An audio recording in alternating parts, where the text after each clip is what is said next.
Hello everyone, welcome back.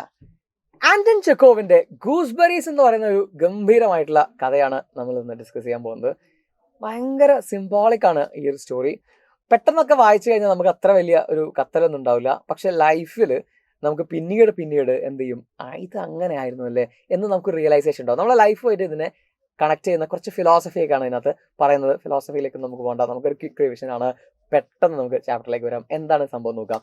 Gooseberries by Russian author Anton Chekhov is a short story that uses symbolism, irony, and a keen observation of human behavior to explore the themes of quest for happiness, the meaning of life, social expectations, privilege, and social equality. എന്ന് വെച്ചാൽ ഇത്രയേ ഉള്ളൂ. Gooseberries എന്ന് പറയുന്ന ഈ ഒരു കഥ എഴുതിയിട്ടുള്ളത് റഷ്യൻ എഴുത്തുകാരനായിട്ടുള്ള ആന്റൺ ചെക്കോവ് ആണ്. ആന്റൺ ചെക്കോവിനെ നിങ്ങൾക്ക് പരിചയമുണ്ട് അല്ലെ. Is A short story. Vanga എന്ന് പറയുന്ന കഥ നിങ്ങൾക്ക് അറിയാലോ. വാങ്ക എഴുതിയതാണ് ഈ ആന്റൺ ചെക്കോവ് ആണ്. റഷ്യക്കാരനാണ്. ഈ ഷോർട്ട് സ്റ്റോറിയിൽ അദ്ദേഹം ഉപയോഗിക്കുന്നത് സിംബോളിസം ഉണ്ട്. നേരത്തെ പറഞ്ഞ പോലെ ചിഹ്നങ്ങളുണ്ട്, ഓക്കെ, സിംബോളിസം ഉണ്ട്, അതുപോലെ ഐറണി ഉണ്ട്, ഓക്കെ, അതുപോലെ തന്നെ ഈ അദ്ദേഹത്തിന്റെ നല്ല കീൻ ഒബ്സർവേഷൻ ഉണ്ട്. ആളുകളെ വല്ലാതെ നന്നായി ഒബ്സർവ് ചെയ്തിട്ട് അതൊക്കെ മനസ്സിലാക്കിയിട്ടാണ് അദ്ദേഹം എന്ത് ചെയ്തത്, ഈ കഥ എഴുതിയിട്ടുള്ളത്. എന്തിനു വേണ്ടിയിട്ടെന്നറിയോ? To explore the themes of, ഇന്ന തീമുകൾ പറയാനും വേണ്ടിയിട്ടാണ്. ഏതൊക്കെ തീമുകൾ? ദ ക്വസ്റ്റ് ഫോർ ഹാപ്പിനെസ്, സന്തോഷം എവിടെ നമുക്ക് കിട്ടുക, അത് അന്വേഷിച്ചു പോവുകയാണ്. പിന്നെ ദ മീനിങ് ഓഫ് ലൈഫ്, ജീവിതത്തിന്റെ അർത്ഥം എന്താണ്, ഇതാണ് രണ്ടാമത്തെ ഫിലോസഫി. നെക്സ്റ്റ് സോഷ്യൽ എക്സ്പെക്ടേഷൻസ്, സമൂഹത്തിന്റെ ഒരു പ്രതീക്ഷയുണ്ട് ഓരോ വ്യക്തിയിൽ നിന്നും, ഓരോന്ന് അവരങ്ങനെ ആഗ്രഹിക്കുന്നുണ്ട് അല്ലെ. അതുപോലെ തന്നെ പ്രിവിലേജ്, നമ്മുടെ ഒരു പ്രിവിലേജ്, അതുപോലെ തന്നെ സോഷ്യൽ ഈക്വാലിറ്റി, ഇതൊക്കെ എന്ത് ചെയ്യുന്നുണ്ട്, ഇതിനകത്ത് ഡിസ്കസ് ചെയ്യുന്നുണ്ട്. നിങ്ങളത് കൃത്യമായിട്ടും ഓർക്കാൻ പറ്റുകയാണെങ്കിൽ നമ്മുടെ ഒരു ഫസ്റ്റ് പാരഗ്രാഫ് ആക്കി കൊടുക്കാം, അല്ലെങ്കിൽ വിട്ടേക്ക്, നോ സീൻ. ഓതറുടെ പേര് മാത്രം ഓർത്ത് വെച്ചാൽ മതി. ഇൻട്രൊഡക്ഷൻ നോക്കാം.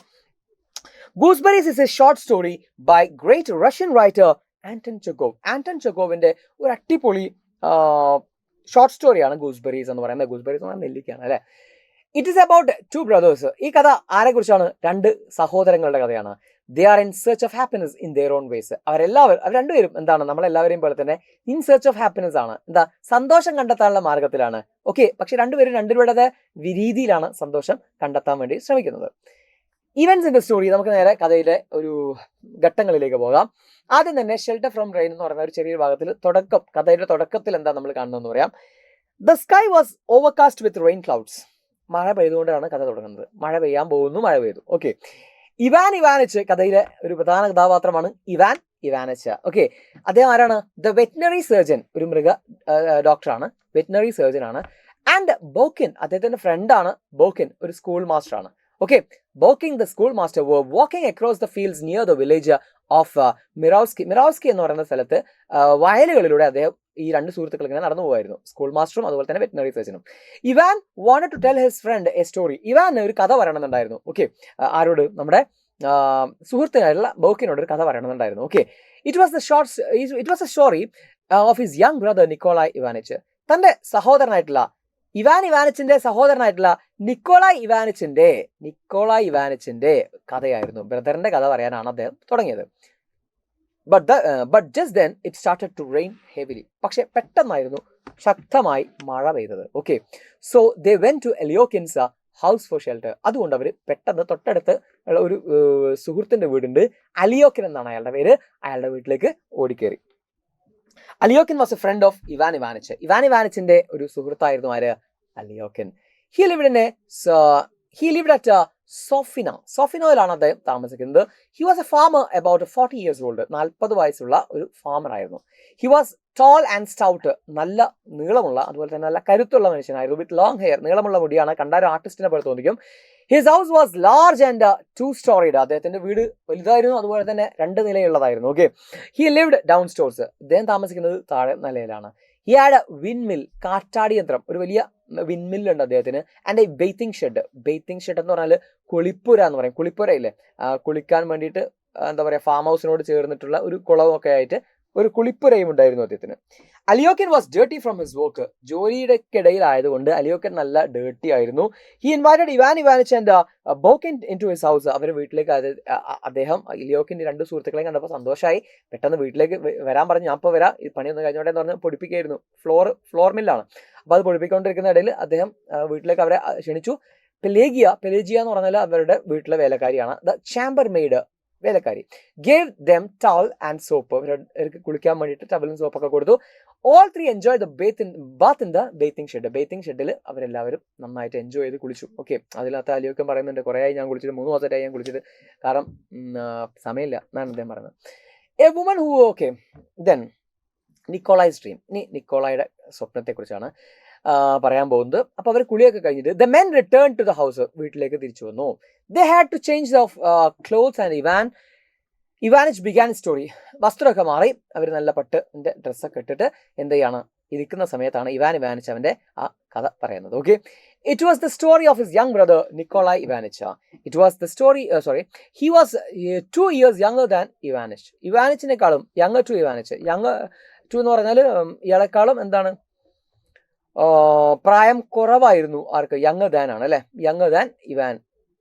അയാൾ നമ്മുടെ ഇവാനിച്ചിനേക്കാളും 2 വയസ്സ് ഇളയതാണ്. ആര്? നിക്കോളായ്, കഥ പറയാൻ പോകുന്ന ആള്. The father Chimsha Himalaisky was an army officer. അവരുടെ അച്ഛനെ കുറിച്ചിട്ട് ആദ്യം പറയുന്നു, അദ്ദേഹം ഒരു ആർമി ഓഫീസർ ആയിരുന്നു. ഹി ഹാഡ് എൻ എസ്റ്റേറ്റ്, അദ്ദേഹത്തിന് ഒരു എസ്റ്റേറ്റ് ഉണ്ടായിരുന്നു. After his death the estate went to pay off his debts. ഞങ്ങൾ കുട്ടികളായിരിക്കുന്ന സമയത്ത് തന്നെ അദ്ദേഹം മരിച്ചുപോയി. മരിച്ച സമയത്ത് അദ്ദേഹത്തിന്റെ കടബാധ്യത അദ്ദേഹത്തിന്റെ എസ്റ്റേറ്റ് വിറ്റിട്ടും തീർന്നിട്ടില്ല, അല്ലെങ്കിൽ ആ കടബാധ്യത തീർക്കാൻ വേണ്ടിയിട്ട് എസ്റ്റേറ്റ് തന്നെ വിൽക്കേണ്ടി വന്നു എന്നർത്ഥം. Ivan studied and became a veterinary surgeon. Ivan പഠിച്ച് ഒരു വെറ്റിനറി സർജൻ ഒക്കെ ആയി.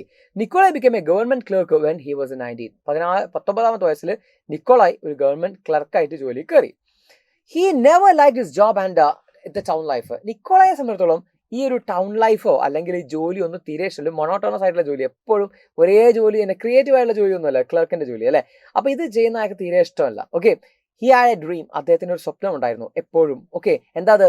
an ambition to go back to the country life. കുട്ടികളായിരുന്ന സമയത്ത് തങ്ങൾ താമസിച്ചിരുന്ന ആ വില്ലേജിലേക്ക്, അതുപോലെ ഒരു വില്ലേജിലേക്ക്, ആ ഒരു കൺട്രി ലൈഫിലേക്ക് തിരിച്ചു പോകണം എന്നായിരുന്നു അദ്ദേഹത്തിന്റെ ആഗ്രഹം. മണി hungry. നിക്കോളായ്സ് desire was to buy a small riverside farm in the countryside and live there. നിക്കോളയുടെ ഡ്രീം ഇതായിരുന്നു, ഒരു ഗ്രാമത്തിൽ പോയിട്ട് നല്ല അടിപൊളി റിവർ സൈഡിൽ ഒരു വീട്, കുറച്ചൊരു എസ്റ്റേറ്റ് വാങ്ങിക്കണം, എന്നിട്ട് അവിടെ താമസിക്കണം. There was always a gooseberry bush in the farm of his dreams. അദ്ദേഹം പലപ്പോഴായി കാണുന്ന സ്വപ്നങ്ങളിലൊക്കെ, ഏത് സ്വപ്നം കണ്ടു കഴിഞ്ഞാലും അതിലൊക്കെ ആ എസ്റ്റേറ്റിൽ എന്തുണ്ടാവും? ഒരു ഗൂസ്ബെറി ബുഷ് ഉണ്ടാവും, നെല്ലിക്കയുടെ ഒരു തൈകൾ അതിനകത്ത് ഉണ്ടാവാറുണ്ടായിരുന്നു. He lived like a beggar and saved money. ഈ ഒരു ആഗ്രഹത്തിന് പിന്നാലെ അദ്ദേഹം ഇങ്ങനെ പോയിക്കൊണ്ടിരിക്കുകയാണ്. ഈ ആഗ്രഹത്തിന് വേണ്ടിയിട്ട് അദ്ദേഹം എന്ത് ചെയ്തുകൊണ്ടിരിക്കുന്നത്? പൈസ കിട്ടുന്നതൊക്കെ സേവ് ചെയ്യാണ്. And lived A life like a beggar. ഒരു ബെഗറിന്റെ ലൈഫാണ് അദ്ദേഹം. എന്ന് വെച്ചാൽ ഒരു വളരെ സ്റ്റിഞ്ചി ആയിട്ട് ജീവിച്ചുകൊണ്ടിരിക്കുകയാണ്. Okay, at the age of 40, he married an old ugly widow for her money. അങ്ങനെ ഒരു 40-ാമത്തെ വയസ്സിൽ അദ്ദേഹം ഒരു കല്യാണം കഴിക്കാണ്. ഒരു ഓൾഡ് അഗ്ലി വിഡോനെയാണ് കല്യാണം കഴിക്കുന്നത്. പ്രായമായൊരു സ്ത്രീ, അത് കാണാൻ അത്ര ഭംഗിയൊന്നും ഇല്ലാത്തൊരു സ്ത്രീയാണ് കല്യാണം കഴിച്ചത്. അയാൾ എന്തിനു വേണ്ടിയിട്ടാണ് കല്യാണം കഴിച്ചത്? അവളുടെ പൈസ കണ്ടിട്ട് മാത്രമാണ് കല്യാണം കഴിച്ചത്. ഓക്കെ, ഇനി നിക്കോളായുടെ എസ്റ്റേറ്റിനെ പറ്റി പറയുന്നു. Nikolai brought 300 acres after the death of his wife. അപ്പോൾ ഈ ഭാര്യയ്ക്കും കൃത്യമായി ഭക്ഷണം ഒന്നും കൊടുക്കൂല, അവളെയും പട്ടിണിക്കിടും, ഇങ്ങനെയൊക്കെ ചെയ്യുന്നൊരു മനുഷ്യനായിരുന്നു. അയാൾ ആ പൈസ ഇയാളെ ബാങ്കിലിടും. എന്നിട്ട് ഈ പൈസ അയാൾ ഭാര്യയുടെ മരണത്തിന് ശേഷം പൈസ കൊണ്ട് അയാൾ ഒരു എസ്റ്റേറ്റ് വാങ്ങാണ്. 300 acre ഉള്ള ഒരു എസ്റ്റേറ്റ് വാങ്ങിച്ചു. It had a farm house. അതിനകത്തൊരു ഫാം ഹൗസ് ഉണ്ടായിരുന്നു, കോട്ടേജ് ഉണ്ടായിരുന്നു, ആൻഡ് എ ഒരു പാർക്ക് ഉണ്ടായിരുന്നു. There was a river beside the farm. ഫാമിന് തൊട്ടടുത്തായിട്ട് ഒരു റിവറും ഉണ്ടായിരുന്നു. But the water in it was dirty. പക്ഷെ അതിനപ്പുറത്ത് ഒരു ജെലാറ്റിൻ കമ്പനിയൊക്കെ ഉണ്ടായതുകൊണ്ട് ഒരു എന്താ പറയുക, അതിൻ്റെ വെള്ളത്തിന് അത്ര വൃത്തിയൊന്നുമില്ലായിരുന്നു. സ്ലഗ്ഗിഷ് വാട്ടർ ആയിരുന്നു അതിനകത്തുള്ളത്. There was no gooseberry bush. അവിടെ ആണെങ്കിൽ ഗൂസ്ബെറി ബുഷും ഇല്ലായിരുന്നു. Nikolai planted 20 gooseberry bushes in the farm. പക്ഷെ നിക്കോളായ് 20 ഗൂസ്ബെറി ബുഷസ് കൊണ്ടുവന്നിട്ട് നട്ടു. Thus he began his country life. He called his estate ഹിമാലയസ്കി. അച്ഛൻ്റെ പേര് ഹിമാലയസ്കി എന്ന് പറയുന്ന പേരാണ് എസ്റ്റേറ്റിന് കൊടുക്കുന്നത്. In the country life Nikolai became lazy and fat. Country ലൈഫിലായപ്പോൾ ഓക്കെ, ഇപ്പോൾ അദ്ദേഹത്തിൻ്റെ ആഗ്രഹങ്ങളൊക്കെ എത്തി, അദ്ദേഹത്തിന് ഇഷ്ടപ്പെട്ടൊരു ജീവിതം നയിച്ചുകൊണ്ടിരിക്കുകയാണ്. അപ്പോൾ അദ്ദേഹം ഒരു എന്താ പറയുക, മടിയനായി മാറി, തടിയനായി മാറി. He look like a pig. Okay, ഒരു പന്നിയെ പോലെ തടിച്ചു എന്ന് പറയുന്നത്. His dog and his cock also were like him as fat as a pig. അദ്ദേഹത്തിൻ്റെ ഡോഗും അദ്ദേഹത്തിൻ്റെ കുക്കും, ഓക്കെ കുക്കാണ്, കുക്കും അദ്ദേഹത്തെ പോലെ തന്നെ ഒരു പിഗിനെ പോലെ തടിച്ചിട്ടുണ്ടായിരുന്നു. On his birthday he gave vodka to the വില്ലേജേഴ്സിനൊക്കെ അദ്ദേഹത്തിന്റെ പിറന്നാളിന് അദ്ദേഹം വോഡ്ക കൊടുക്കുമായിരുന്നു. Okay, he gave them soda and castor oil as medicines for all kind of diseases. അപ്പോൾ ഒരു ശരിക്കും ഒരു ഭൂപ്രമാണിയെ പോലെ തന്നെയാണ് അദ്ദേഹം എന്ത് ചെയ്തുകൊണ്ടിരിക്കുന്നത്, പെരുമാറിക്കൊണ്ടിരിക്കുന്നത്. അദ്ദേഹത്തിന്റെ പണിക്കാർക്കൊക്കെ അദ്ദേഹത്തിന്റെ ബർത്ത്ഡേക്ക് ഒരു പാർട്ടി, അതുപോലെ തന്നെ അവിടെയുള്ള ആളുകൾക്ക്, പാവപ്പെട്ട ആളുകൾക്ക് എന്തെങ്കിലും അസുഖം വരികയാണെങ്കിൽ സോഡയും അതുപോലെ കാസ്റ്റർ ഓയിലും ഒക്കെ അദ്ദേഹം എന്ത് ചെയ്യും, എല്ലാ അസുഖങ്ങൾക്കും അതൊരു മരുന്നായിട്ട് കൊടുക്കാറുണ്ട്. He thought such good works would save his soul. അദ്ദേഹം വിചാരിച്ചു ഇത്തരം പ്രവർത്തികൾ ചെയ്യുമ്പോൾ അത് എൻ്റെ ആത്മാവിനെ രക്ഷിക്കുമെന്ന് അദ്ദേഹം വിചാരിച്ചു. ഓക്കെ, എൻ്റെ എന്താ പറയുക, മരണാനന്തര ജീവിതത്തിന് വേണ്ടിയിട്ട് കുറച്ചുകൂടെ നല്ലതാവാൻ, അല്ലെങ്കിൽ ഞാൻ കുറച്ചുകൂടെ നല്ല ബെറ്റർ ആവാൻ വേണ്ടിയിട്ട് ഇതൊക്കെ സഹായിക്കുമെന്ന് വിചാരിച്ചിട്ടാണ് അത് ചെയ്യുന്നത്. പക്ഷേ ഓദറിന് തീരെ ഇഷ്ടമല്ലത്. കാരണം എന്താണെന്ന് വെച്ചാൽ വോഡ്ക കൊടുത്തിട്ടാണോ ഒരാൾ നന്നാവുന്നത് എന്നാണ് ഓദർ ചോദിക്കുന്നത്. He was a land owner, not the old poor clerk. പഴയ ഒരു ലാൻഡ് ഓണർ, പഴയ ആ പുവർ ക്ലർക്കല്ല, അല്ലെ? അന്നത്തെ ആ ഒരു ദരിദ്രനായി ജീവിച്ച ആളൊന്നല്ല, അപ്പം വലിയ മുതലാളിയായിട്ടുണ്ട്. ഓക്കെ, വലിയ ജന്മി ആയിട്ടുണ്ട് അവൻ. അങ്ങനെ ഇവാൻ ഒരു ദിവസം ഈ സ്ഥലത്തേക്ക് സന്ദർശിക്കാൻ വരികയാണ്, തന്റെ ബ്രദറിന്റെ എസ്റ്റേറ്റിലേക്ക് സന്ദർശിക്കാൻ വരികയാണ്. The year before Ivan visited his brother. കഴിഞ്ഞ വർഷം എന്ന് വെച്ചാൽ കഥ പറയുന്നതിന്റെ കഴിഞ്ഞ വർഷം ഇവാൻ ആ ഫാം വിസിറ്റ് ചെയ്തു. It was a hot afternoon. നല്ല ഉച്ചയായിരുന്നു, ചൂടുള്ള ദിവസമായിരുന്നു. The estate was full of trees and bushes. There was no way to walk. Full കാട് പിടിച്ച, കാടല്ല ശരിക്കും ബുഷസും ട്രീസും ഒക്കെ ആയിട്ട് ഇങ്ങനെ കിടക്കാണ്. ഒരു നടക്കാൻ സ്ഥലമില്ല, അല്ലെങ്കിൽ അതിനൊരു സൈൻ ബോർഡ്സ് ഒന്നും അവിടെ ഇല്ലായിരുന്നു. Nikolai was having his afternoon rest. Nikolai കിടക്കാണ്. Ivan went in. Nikolai was sitting on the bed. They embrace each other. അവരെ കെട്ടിപ്പിടിച്ചു. കുറെ കാലങ്ങൾക്ക് ശേഷം കാണുകയാണ്. At night the cook served them tea and a plate of gooseberries. അന്ന് രാത്രിയിൽ cook അവർക്ക് എന്ത് കൊടുത്തു, ഒരു ചായ കൊടുത്തു. അതിൻ്റെ കൂടെ ഗൂസ്ബെറീസ് ഒരു പാത്രത്തിൽ കൊടുത്തു. ഗൂസ്ബെറീസ്, നെല്ലിക്ക. Those were Nicholas gooseberries the first harvest. ആ ഗൂസ്ബെറീസ് പ്രത്യേകത ഉണ്ട്, ഇത് ഈ വീട്ടിലുണ്ടായതാണ്, നിക്കോളായ് ഉണ്ടാക്കിയതാണ്. ഓക്കെ, അയാളുടെ ആദ്യത്തെ ഹാർവെസ്റ്റ്, വിളവെടുപ്പാണ്. He looked at the gooseberries with tears in his eyes. അദ്ദേഹം ആ ഗൂസ്ബെറീസിനെ നോക്കുന്നത് ഇത്രയും വർഷത്തെ, ഒരുപാട് വർഷത്തെ സ്വപ്നമാണ് പൂവണിഞ്ഞിട്ടുള്ളത്, അല്ലേ? അപ്പൊ അത് കണ്ടിട്ട് കണ്ണ് നിറഞ്ഞു പോയി നിക്കോളായുടെ. എന്നിട്ടോ full of Joy and happiness like A child. ഒരു കുട്ടി ഒരുപാട് തവണ ആവശ്യപ്പെട്ടിട്ട് കളിപ്പാട്ടം അവസാനം കിട്ടിയതുപോലെ അവന്റെ കണ്ണുകളിൽ തിളക്കമുണ്ടായിരുന്നു എന്നാണ് പറഞ്ഞ author. Ivan tasted one. Ivan ഒന്നെടുത്ത് കഴിച്ചു നോക്കി. It was hard and sour. കഷ്ടം, എന്തെങ്കിലും അത് കഴിക്കുക, നല്ല കഴിപ്പുണ്ട്, അതുപോലെ തന്നെ എന്തുകൊണ്ട് ഭയങ്കര കട്ടിയുണ്ട്. But Nikolai said they were very good and tasty. പക്ഷെ നിക്കോളായ് കഴിക്കുന്ന സമയത്ത് ഇങ്ങനെ പറയുന്നുണ്ടായിരുന്നു, എന്തൊരു ടേസ്റ്റ് ആണ്, ഒന്ന് കഴിച്ചു നോക്കുക ഇങ്ങനെ പറയുന്നുണ്ട്. He eight them all through the night. ആ രാത്രി മുഴുവനും ഇയാൾ കേൾക്കുന്നുണ്ട്. രാത്രി ഇയാൾ കിടക്കുന്ന സമയത്ത്, ഇവാൻ കിടക്കുന്ന സമയത്ത് നിക്കോളായ് ഇടയ്ക്ക് ഇങ്ങനെ നമ്മൾ ഫ്രിഡ്ജിന്റെ അടുത്തേക്ക് പോകുന്ന പോലെ ഇയാൾ എന്ത് ചെയ്യുന്നുണ്ട്, ഈ പാത്രത്തിലേക്ക് പോയിട്ട് പിന്നെയും കഴിക്കുന്നത് ഇപ്പുറത്തെ റൂമിൽ നിന്നിട്ട് അദ്ദേഹം കേൾക്കുന്നുണ്ട്. ഓക്കെ, കാണുന്നുണ്ട്. Evans thoughts. ഇനി ഇവാൻ അങ്ങനെ രാത്രി കിടന്ന് ആലോചിക്കുകയാണ്. എന്ത്? Ivan left his brother. പിറ്റേ ദിവസം പോയി രാത്രി കിടന്ന് ആലോചിക്കുന്നുണ്ട് കഥയിൽ, പക്ഷെ ഇവിടെ പറയുന്നില്ല. Ivan left his brother and next morning. അദ്ദേഹം പിറ്റേ ദിവസം യാത്ര വിട്ടു. The visit change his thoughts and happiness, about happiness. അദ്ദേഹത്തിന്റെ ആ ഒരു കോൺസെപ്റ്റ് ഉണ്ടല്ലോ, ഒരു ഐഡിയോളജി ഉണ്ടല്ലോ, എന്താണ് ഹാപ്പിനെസ്, ടൗൺ ലൈഫാണ് ഹാപ്പിനെസ്, പൈസയാണ് ഹാപ്പിനെസ് എന്നൊക്കെ അദ്ദേഹം വിചാരിച്ചുകൊണ്ടിരുന്നു. ആ ഒരു കോൺസെപ്റ്റ് അവിടെ മാറി. His brother's happiness was empty and meaningless. Ivan says we are happy because the unhappy people bear their burden in silence. അദ്ദേഹം പറയാണ്, വി ആർ ഹാപ്പി, നമ്മൾ ഹാപ്പിയാണ്. എന്താ കാരണം എന്നറിയോ? We are happy because the unhappy people bear the burden in silence. അവരുടെ ഈ unhappy ആയിട്ടുള്ള ആൾക്കാർ അവരുടെ ഭാരം ഇങ്ങനെ സൈലൻസിൽ സഹിച്ചു കൊണ്ടേയിരിക്കും. ഓക്കെ, സഹിച്ച് അങ്ങനെ പോവും അൺഹാപ്പി ആയിട്ടുള്ള ആൾക്കാർ. He too was in search of his own personal happiness.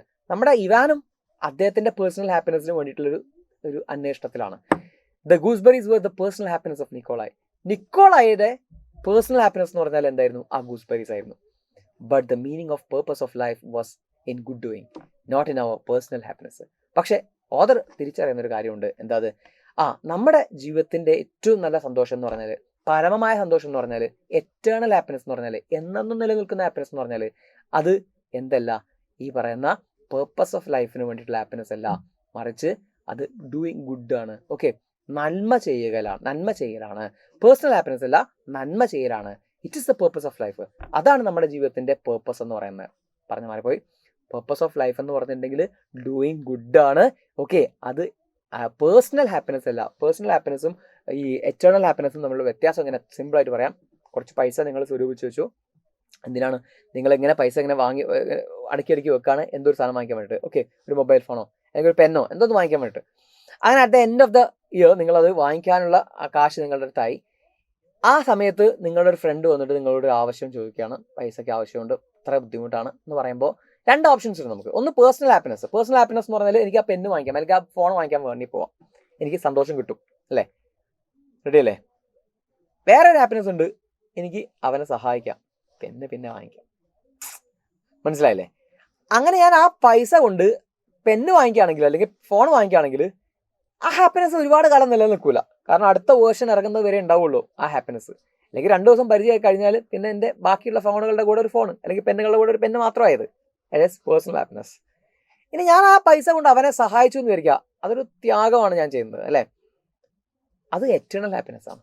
ആ പൈസ അവൻ തിരിച്ചൊക്കെ തന്നു എന്ന് വിചാരിക്കുക, എന്നാലും അതെന്നും നിലനിൽക്കുന്ന ഒരു ഹാപ്പിനെസ് ആണ്. ഇതാണ് വ്യത്യാസം. ഓക്കെ, ഇനി എൻഡിൽ പറയുന്നു, Alyokhin and Burkin were not satisfied with Ivan story. ഈ ഒരു ഫിലോസഫി ഒന്ന് കേട്ടിട്ട് ഈ നമ്മുടെ ഈ പറയുന്ന വിദ്വാന്മാർക്ക് അലിയോക്കിനും അതുപോലെ തന്നെ ബോക്കിനും, സ്കൂൾ മാസ്റ്റർ ആയിട്ടുള്ള ബോക്കിനും അലിയോക്കിനായിട്ടുള്ള ഫ്രണ്ടിനും ഒന്നും ഇത് ഇഷ്ടപ്പെട്ടില്ല. ദേ വെൽ സ്ലീപ്പി, ഒരു ഉറക്കം തോന്നാൻ തുടങ്ങി. അവർക്ക് വല്ല പെണ്ണുങ്ങളെ കുറിച്ചിട്ടോ അതങ്ങനെ പറയുന്നുണ്ടല്ലോ, വിമനെ കുറിച്ചിട്ടോ അല്ലെങ്കിൽ നല്ല ആളുകളെ കുറിച്ചിട്ടൊക്കെയുള്ള കഥകൾ പറയുന്നതാണ് അവർക്ക് ഇഷ്ടം. All 3 went to bed. 3 പേരും കിടക്കാൻ പോയി. Ivan fell sad. ഇവാന് ഭയങ്കര സങ്കടമായി. He had become old. എനിക്ക് പ്രായമായിരിക്കുന്നു. He never thought of others when he was young. ഇതിനെ കുറിച്ചിട്ടൊന്നും അയാൾ എന്ത് ചെയ്തില്ല, ബാക്കിയുള്ളവരെ കുറിച്ചിട്ടൊന്നും അയാൾ യങ് ആയിരുന്ന സമയത്ത് ഓർത്തതേ ഇല്ലല്ലോ. Forgive me God for wicked sinner. ഈ പാപിക്ക് നീ പുറത്തു തരണേ. ദൈവത്തോട് പ്രാർത്ഥിക്കുകയാണ് ഇവാൻ മട്ടേഡ്. ഇവാൻ അങ്ങനെ കിടക്കുന്ന സമയത്ത് മട്ടർ ചെയ്തുകൊണ്ടിരുന്നു. ഓക്കെ, ഇനി മറ്റൊരു വായന എന്ന് പറഞ്ഞാൽ, ഈ സ്റ്റോറിയിൽ മറ്റൊരു വായന എന്ന് പറഞ്ഞാൽ ഇങ്ങനെ പറയാം നമുക്ക്. ഇയാള് നമ്മുടെ ഇവാന് ബ്രദറിന്റെ കണ്ടിട്ട് അയാൾക്ക് ചെറിയൊരു അസൂയ ഉണ്ടാവണം. കാരണം ഇയാൾ ഇതുവരെ വിചാരിച്ചത് നിക്കോളായിക്ക് ഒരു ഹാപ്പിനെസ്സും ഇല്ല, അയാൾ എന്തോ ഒരു ലൈഫ് ജീവിച്ചുകൊണ്ടിരിക്കുകയായിരുന്നു അല്ലെ, അയാൾ കുറ്റം പറഞ്ഞുകൊണ്ടേയിരിക്കുകയായിരുന്നു. പക്ഷെ അന്ന് രാത്രിയിൽ അയാൾ കണ്ടു, ഒരു ഹാപ്പി ആയിട്ടുള്ള മനുഷ്യനെ കണ്ടു. ഈ ഹാപ്പിനെസ് തന്നെയാണ് ഞാനും അന്വേഷിച്ചുകൊണ്ടിരുന്നത്. പക്ഷെ എനിക്ക് എന്ത് ചെയ്യാൻ പറ്റില്ല, ഇന്നും എനിക്ക് ഹാപ്പിനെസ് കണ്ടെത്താൻ പറ്റിയിട്ടില്ല. മനസ്സിലായോ? ഞാനിങ്ങനെ വലിയ പ്രൊഫഷനിലൊക്കെയാണ്, ഞാൻ ടൗണിലൊക്കെയാണ് ജീവിക്കുന്നത്. പക്ഷെ എനിക്ക് അവനുണ്ടാക്കുന്ന അവന് കിട്ടുന്ന ഒരു ഹാപ്പിനെസ് ഉണ്ടല്ലോ, അതെനിക്ക് കിട്ടുന്നില്ലല്ലോ, അതിന് എനിക്ക് സാധിക്കുന്നില്ലല്ലോ, പ്രായമായി പോയല്ലോ എന്നും അയാൾ എന്ത് ചെയ്യുന്നുണ്ട്, ആലോചിക്കുന്നുണ്ട്. ഓക്കെ, അപ്പോൾ ആ ഒരു രീതിയിൽ നമുക്കിതിനെ വായിക്കാം. കാരണം ഇത് സിംബോളിസമാണ്, ഐറണിയാണ്, ഫിലോസഫിയാണ്. ഓക്കെ, സോ ഇതിലേത് രീതിയിലും നിങ്ങൾക്ക് ഈ ഒരു ആൻസർ എഴുതാൻ പറ്റും. ചാപ്റ്ററിനും ക്വസ്റ്റ്യൻസ് ചോദിക്കാറുണ്ട്, ജനറൽ ടൈപ്പ് ക്വസ്റ്റ്യൻസ് ആണ് വരാറ്. സോ കഥ മനസ്സിലായെന്ന് വിചാരിക്കുന്നു, ക്യാരക്ടേഴ്സിന് മനസ്സിലായെന്ന് വിചാരിക്കുന്നു. ഇനി ബാക്കിയെല്ലാം നിങ്ങൾക്ക് എന്ത് ചെയ്യാം, ലെറ്റർ ആയിട്ടോ ഡയറി ആയിട്ടോ തോട്ട്സ് ആയിട്ടോ ഒക്കെ നിങ്ങൾക്ക് അതിനെ മാറ്റി എഴുതാം. Okay, thank you.